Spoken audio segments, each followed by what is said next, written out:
Alright guys, let's start with talking about the files I gave you. In the resources, you can download this Maya project, go ahead and set it, and you'll be able to open the only file inside of it called start. Okay, so you set the project by doing set project and set it to the Maya project. Okay, and then you go file and you open scene, you should be able to open this scene. Okay. All right, so that's what we have here. Okay, so this is the model we will start texturing with. It has something here already. We have the hair already UV'd and sort of like textured. It has the bump map and opacity. Those are done in the modeling stage. If you want to see how those are done, you can refer to my modeling tutorial series. Okay, they're done over there. Including the eyeball material setup. There's no texture here, it's just a bunch of ramps to mimic this. So we'll have to actually texture it. For the hair, maybe we will have some color somewhere here and there. Okay. For the garment parts, they're all combined and named and UV'd, but they don't have any texture yet. Okay, it's just a bunch of different models. If you take a look at this all group, you can see we have 5 different parts, and including hair and eyeball. Okay, that's 7 different parts. Okay, so texture those 7 different parts.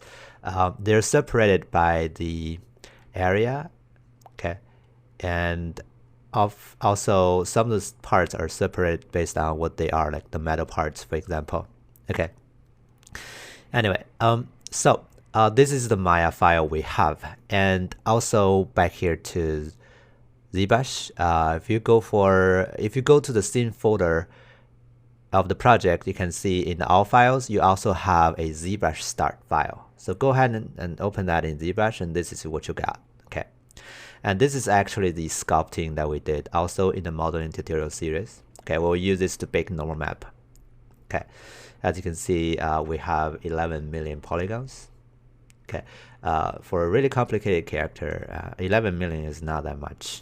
You could easily bump to like 30, 50, even 70, 80 poly counts. Okay, so this is already a little simplified, and I have combined all the necessary parts so that we have the same structure. So we have the jacket and pants. If you go back to Maya, you can also see jacket and pants. So I have organized everything for you, and they're all there and ready to go. Okay, so as you can see, this is the glove and boots, and then we have the same naming over here, glove and boots. Okay, so one by one there is a one-to-one match, so that way we can easily just start texturing right away.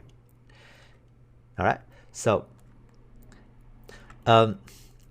if you're using your own character, then make sure that you have everything organized. So you have the geometry and you have their UV, and you give them unique material. So for example, this jacket and pants, you can see I have also jacket and pants material assigned to it.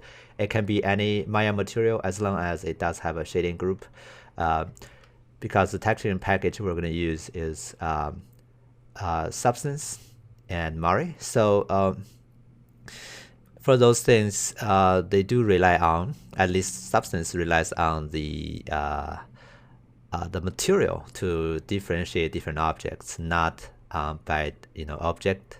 So that means you have to give them different material if you want to texture them as different objects. Okay, one thing to be aware of. Organize your scene. For now, we haven't got the right scale yet. That's one thing to note.